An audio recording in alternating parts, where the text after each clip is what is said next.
За 9 месяцев потребление электроэнергии составило 1 790 киловатт-часов, что меньше аналогичного периода прошлого года на 61 миллион киловатт-часов.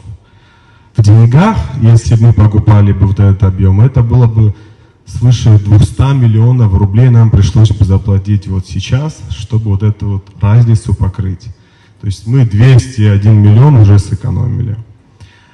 По поручению президента с августа месяца начат коммерческий переток, и уже за 3 месяца, август, сентябрь и октябрь, за счет собственных средств РУП Черноморэнерго, который собирает за поставленную электроэнергию абонентам денежные средства, была закуплена электроэнергия на сумму 171 миллион рублей.